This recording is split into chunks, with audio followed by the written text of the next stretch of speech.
CSS এর জন্মদিন, তাই একটা গিফট তো নিয়ে আসতেই হয়। এই জন্য অনেকদিন আগে থেকে আমি গিফটটা দেখে রেখেছিলাম, সেটা আমার সুযোগ হয়নি যে আনার সিএসএস এর জন্য। এইবার আমার সুযোগ হয়েছে, একটা ভালো উপলক্ষ, তাই আমি গিফটটা সিএসএস এর জন্য নিয়ে এসেছি। সবার জন্য গিফট থাকবে দাদাদের বাড়ি। অবশ্যই।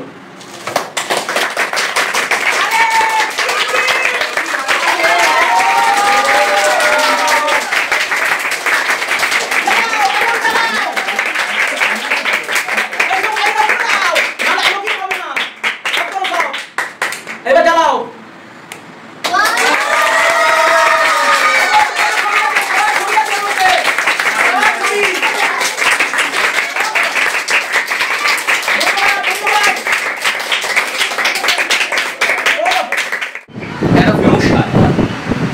কবি মলয় গোস্বামী লেখা কবিতা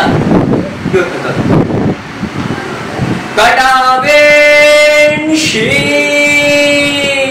গৃহস্থের উঠোনে যখন নেমে আসে অপরাহ্ন বেলা, গাছের তলায় যখন বাটিকের উত্তরের খেলা, তখন সজোরে হাঁকে দোগেছেন লিখে, কাঁধে ঝোলা পুরনো পুঁথির মতো রং, তার মধ্যে হাতুড়ি ছেনি মোটা হয়ে ধরে গেছে জং, পায়ে তার চাপাবে কালি ঘা দীনবন্ধু নগর, আরো দূরে কোবরাপুর, ঠা ঠা রোদে ঘোরে জোরে সারা দুপুর ভোর, তর্ণ তর্ণ করে বেড়ায় ঘোড়া মারা দিন, কাটাবেন শীল। কিন্তু কেউ ডাকে না তাকে। প্রত্যেক গৃহস্থের ঘরে পলিপ্যাকে গুঁড়ো মশলা থাকে।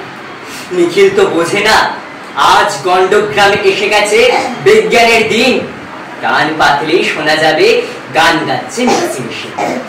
মদ খাইবে তবু টলে টোলে টোলে পৌঁছে যায় দোগাছিয়ায়, মিক্সি মেশিন আর মশলা ভর্তি ঝাঁ ঝাঁ পলিপ্যাকের চাপে শেষ পরিণাম নামাকাল। নিখিল ভেঙে পড়ে নিঃসঙ্গ পুকুরের ঘাটে। কার পাবে? সে তো করেনি কোনো চুরি। আবেগটা অত্যাধিক বেশি, তো প্রথমেই একটা কথা সবাইকে ধরে রাখি, হ্যাঁ অত কটু বক্তা আমি নই, তাহলেও অবশ্যই দাদার অনুরোধে এবং সকলের ডিমান্ডে একটু কিছু অবশ্যই। তো আজকের দিনের সব থেকে বড় যে মুহূর্ত, সেটা আজ থেকে জাস্ট 4 বছর আগে আজকে রাতে শুরু হয়েছিল একটা বলা যেতে পারে একটা যজ্ঞ। যেই যজ্ঞটা আজকে এই 4 বছরে উপনীত হওয়ার একটা মেন ভিত্তিপ্রস্তর। কি হয়েছিল না, 10 জন মিলে একটা কর্মযজ্ঞের শুরু ছিল। সবাইকে দাদা 10 জনকে সিলেক্ট করেছিল, বলেছিল যে দেখ অনেকদিন তো হলো, জাস্ট আমরা 11-12 পড়ি, আমরা সায়েন্স করছি, হয়তো কতটা কি অনুধাবন করছি জানি না, কোনো জায়গা থেকে দাঁড়িয়ে নতুন কিছু করার অবশ্যই দরকার আছে।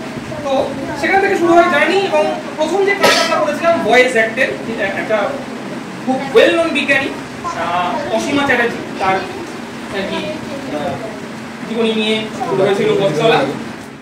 আমাদের যে পড়তো আর কি খুব ভালো ছিল, মিশনে কাজ করতো। তো আমাদের বাচ্চাদের আমরা বিভিন্ন জিনিস শেখাই, তো অভিনয় শেখায়, এই মানে মাঝে মধ্যে ইনস্ট্রুমেন্ট এসব শেখাই।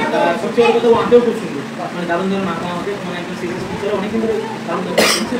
তো বাঁশি একটা বাজাচ্ছে, দাদা বাঁশি বাজাচ্ছে, তোমরা শোনো, ঠিক আছে? চুপচাপ শুনে নিন না।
না, কি এবারটা আমাকে দে।